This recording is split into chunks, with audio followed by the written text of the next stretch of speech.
Hello, my friends. Welcome to English Tour. 1 minute to prepare, 2 minutes to speak, and suddenly your mind goes completely blank. If IELTS Speaking Part 2 scares you, you're not alone. This is where most candidates lose control and lose band scores. In this video, I will show you exactly what examiners expect and the biggest mistakes candidates make. Let's make Part 2 your strongest section, not your weakest. Let's go. IELTS Speaking Part 2 is very different from Parts 1 and 3, and if you don't understand this difference, you're already putting your band score at risk. But first of all, let me tell you key information you must know. IELTS Speaking Part 2 lasts about 3 to 4 minutes in total. Here's what happens step by step. First, the examiner gives you a cue card. On this card, there is a main topic written at the top. Under that, you will see 3 to 5 bullet points. These tell you what the examiner wants you to include in your talk. Then you get 1 full minute to prepare. During this minute, you are allowed to make notes. And yes, you should make notes.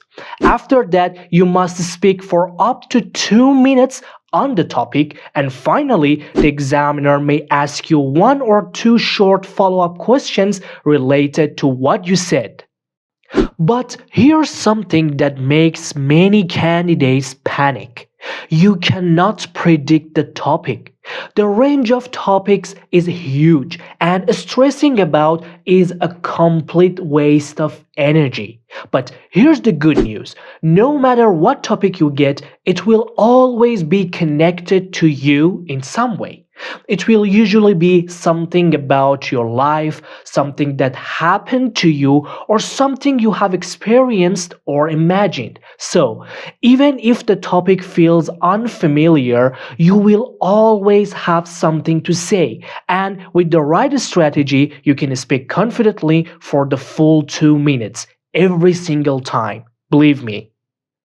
Okay, so far so good. Now let's look at a typical cue card example.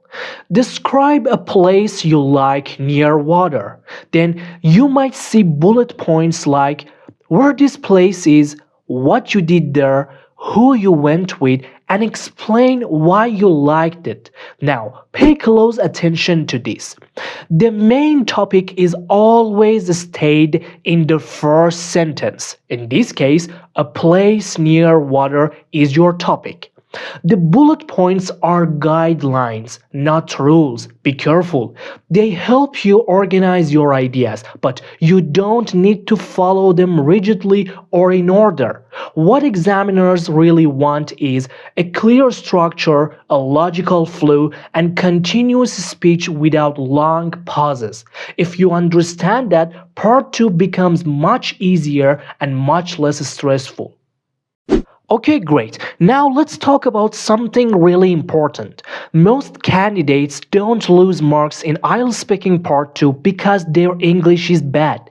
They lose marks because of mistakes in strategy. In fact, there are 5 very common reasons why candidates get a much lower score than they are actually capable of, and almost none of them is about vocabulary or grammar. Let's go through them one by one. Mistake number 1, how long to speak for? A common question from candidates is, do I have to talk for exactly 2 minutes? The simple answer is no. Keep talking until the examiner stops you, which will be at around 2 minutes. If you stop before 1 minute 40 or 1 minute 50, this will probably affect your scores as you may lose marks for fluency and cohesion.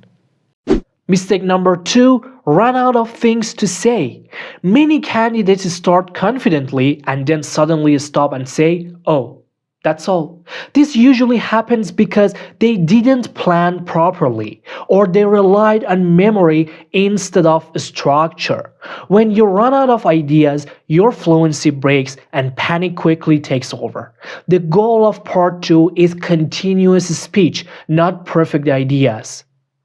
Number 3, talking with no clear structure. Another very common issue is speaking without direction. Candidates jump from one idea to another, past, present, future. Details with no connection, random examples. To the examiner, this sounds confusing, even if the language is accurate. What they want is a beginning, a clear development, and a natural ending. A structure matters just as much as language. Mistake number 4, reading your notes instead of speaking naturally. Yes, you are allowed to take notes, but here's the problem. Some candidates spend the whole 2 minutes looking down, reading word by word, and speaking like a robot. This destroys fluency, pronunciation, and natural communication. Your notes are a guide, not a script. The examiner wants to hear you, not your paper. And the last mistake, you panic because you think you know nothing about the topic. This one is psychological and very dangerous. The moment some candidates see the cue card, they think, I don't know anything about this. And once panic starts, ideas disappear, grammar collapses, confidence drops instantly. But here's the truth. IELTS topics are never testing knowledge. They are testing communication. You don't need expert information. You just need to relate the topic to your own life or experience, even if you simplify or imagine parts of it.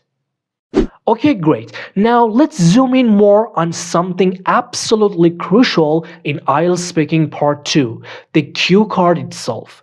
At the start of Part 2, the examiner will hand you a cue card like this one, as I told you before. Describe something healthy you enjoy doing. And you should say what you do, where you do it, who you do it with, and explain why you think doing this is healthy. Now, here's the key thing most candidates don't realize. The most important part of the cue card is the very first sentence. The first line is your topic. That's what you must talk about for the full 2 minutes. Everything else, the bullet points, is optional guidance. They are not rules. A lot of candidates make the same mistake. They go through the bullet points one by one in order, and once they finish them, they stop. And that's exactly how people run out of things to say. This approach isn't wrong, but if it's your only strategy, it's risky. You don't have to stick to the bullet points. Here's something very important. Sometimes the bullet points don't really match your experience, or they are not the most interesting part of the topic for you. And that's completely fine. You are allowed to skip a bullet point, change the order, or add completely new ideas. You will not lose marks for doing this. What matters is one thing only, staying focused on the topic. So what else can you talk about? This is where many candidates level up. Besides the bullet points, you can also talk about things like your background related to the topic, your present situation, your future plans, your opinions, your feelings, clear descriptions, specific examples, or anything else that's genuinely relevant. Having these extra options give you flexibility, and flexibility is what helps you speak for the full 2 minutes. So remember, IELTS Speaking Part 2 is not about having perfect ideas, it's about having the right strategy. If you understand the cue card and use the bullet points wisely, please like the video and subscribe to the channel. Keep practicing, trust your English, and I will see you in the next lesson. Goodbye.